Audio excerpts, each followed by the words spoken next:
Just let's start with the big picture here. So what exactly it has been taking place? Well, the US essentially is trying to broaden what it calls these intelligence liaison relationships. So these are sort of a set of overlapping relationships with various countries in the Indo-Pacific to try and counter China's spy apparatus.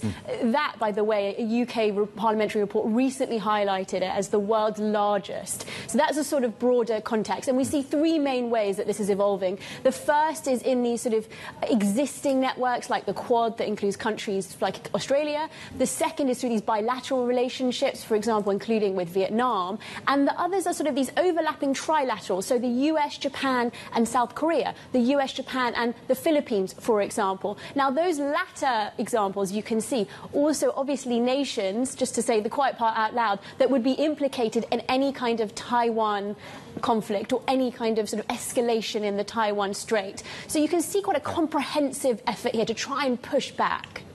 It's quite complicated, as you highlight. What are some of the obstacles that remain in making sure that this is something that, you know, for example, information or things to keep a close lid on, like, no secrets are kind of unleashed here? Absolutely, and there is this sort of historical context here of some amount of distrust. So, for example, one challenge is the US sort of inherited sense that Japan can't keep a secret. So that is one issue that they're sort of trying to counter.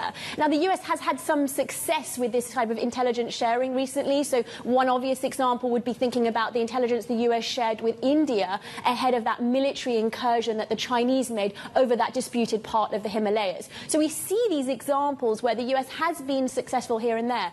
The other element of this is forward planning. So the hope more broadly is that if we were, for example, to see a Republican president, perhaps Donald Trump, come into power, that these existing partnerships, these existing intelligence sharing relationships would remain in place regardless of any kind of changeover at the head of the US. If you could talk maybe a little bit more about sort of the reasons behind, you alluded to it earlier, the reasons that this might be necessary to counter just the scale of the other side of the equation, which is China. So just put that into context for us. What is exactly China's sort of, how far-reaching does that apparatus go?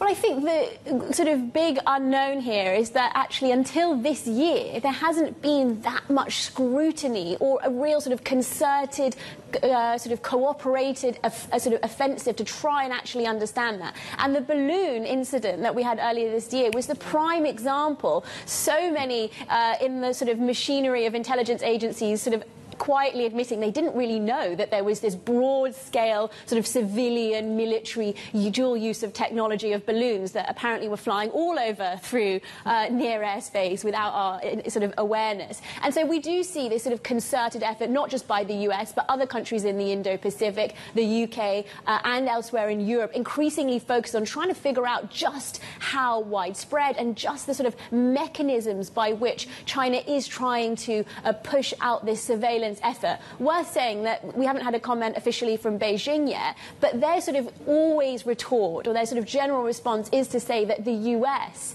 is the power with the sort of greatest surveillance technology in the world. So just, you know, that's the other side of the coin here.